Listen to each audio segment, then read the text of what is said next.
حضرت عثمان غنی رضی اللہ تعالیٰ عنہ کاتب وحی بھی ہیں، قرآن مجید لکھا بھی کرتے تھے۔ حضرت عثمان غنی رضی اللہ تعالیٰ عنہ کی ایک اور بڑی عجیب شان ہے کہ آپ نے 2 ہجرتیں کی۔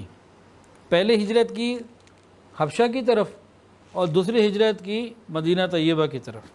اور پہلی ہجرت جو ہجرت حبشہ تھی وہ آپ نے اپنی فیملی کے ساتھ، بیوی کے ساتھ کی، اہل و عیال کے ساتھ کی۔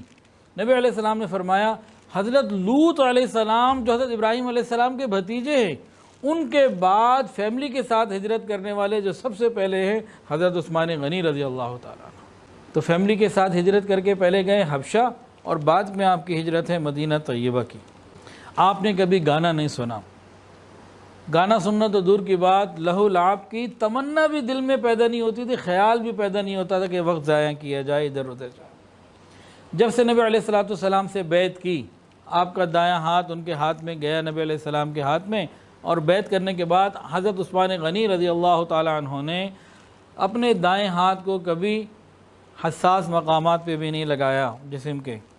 عہد جاہلیت میں بھی کبھی زنا کے قریب نہیں گئے، کبھی چوری نہیں کی، اور نبی علیہ السلام کی زندگی میں قرآن مجید کو پورا حفظ کر لیا تھا، اور آپ نے ایک ایک رکعت میں قرآن مجید کو پڑھا بھی۔ حضرت عثمان غنی رضی اللہ تعالیٰ عنہ کے اقوال بھی ہیں، تو بعض اقوال بھی سن لیجئے۔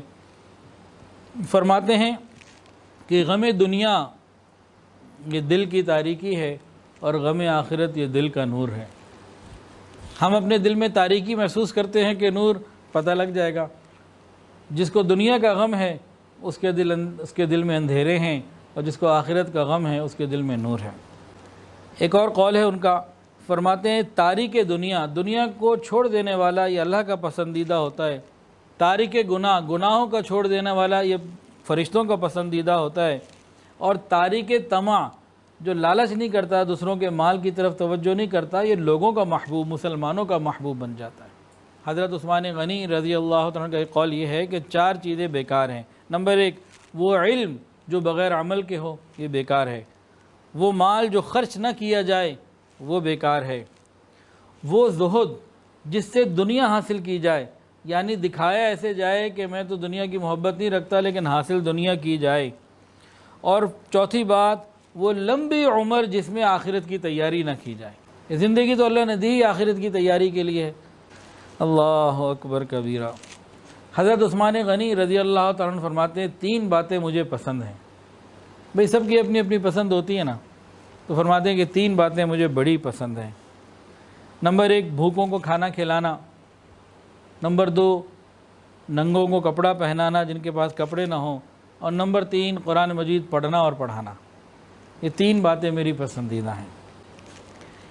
ان کا ایک اور قول ہے جس میں 4 باتیں اور بڑی گہری ہیں۔ آج جب میں نے پڑھا تو دل خوش ہو گیا، بہت ہی گہری اور عجیب باتیں ہیں۔ فرماتے ہیں کہ بظاہر 4 باتوں میں خوبیاں تو ہیں، لیکن حقیقت کے اندر ان کے اندر کچھ امر اور احکامات بھی ہیں، کچھ ان کی باطنی کیفیات بھی ہیں۔ 4 چیزیں بظاہر اچھے اعمال ہیں، لیکن ان کے اندر کچھ 4 چیزیں چھپی بھی ہوئی ہیں۔ سنیے اور دل کے کانوں سے سنیے۔ فرماتے ہیں نیک لوگوں سے ملنا ایک خوبی ہے، لیکن ان کا اتباع کرنا یہ ضروری امر ہے، یہ حکم ہے۔ تو بہت سارے لوگ نیک لوگوں سے تو ملنے کی کوشش کرتے ہیں، لیکن ان جیسا ہونے کی کوشش نہیں کرتے۔ بات کی گہرائی کو سمجھیں۔ دوسری بات فرماتے تھے تلاوت قرآن مجید کی تلاوت کرنا ایک خوبی ہے، لیکن اس پر عمل کرنا یہ ضروری امر ہے، یہ ضروری ہے۔ خالی تلاوت سے بات مکمل نہیں ہوتی، تلاوت کے بعد عمل کرنے کی بھی ضرورت ہے۔ تیسری بات کہ مریض کی عیادت کرنا ایک خوبی ہے، لیکن اس کی وصیت کے اوپر عمل کرنا یہ ضروری امر ہے۔ اور چوتھی بات فرمایا کرتے تھے کہ زیارت قبور، قبر کے پاس جانا، قبر کی زیارت کرنا یہ ایک اچھی بات ہے، لیکن قبر پہ جانے سے پہلے قبر کی تیاری کرنا یہ ضروری امر ہے۔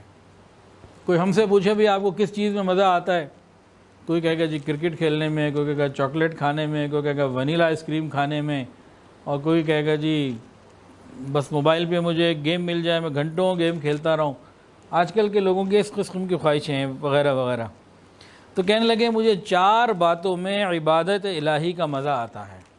4 باتیں ایسی ہیں ان میں مجھے بڑا مزہ آتا ہے۔ نمبر 1، فرائض کی ادائیگی میں، نمبر 2 حرام اشیاء سے پرہیز کرنے میں، نمبر 3 امید اجر پر نیک کام کرنے میں، نمبر 4 اور خوف خدا کی وجہ سے برائیوں سے بچنے میں۔ مجھے ان میں مزہ آتا ہے۔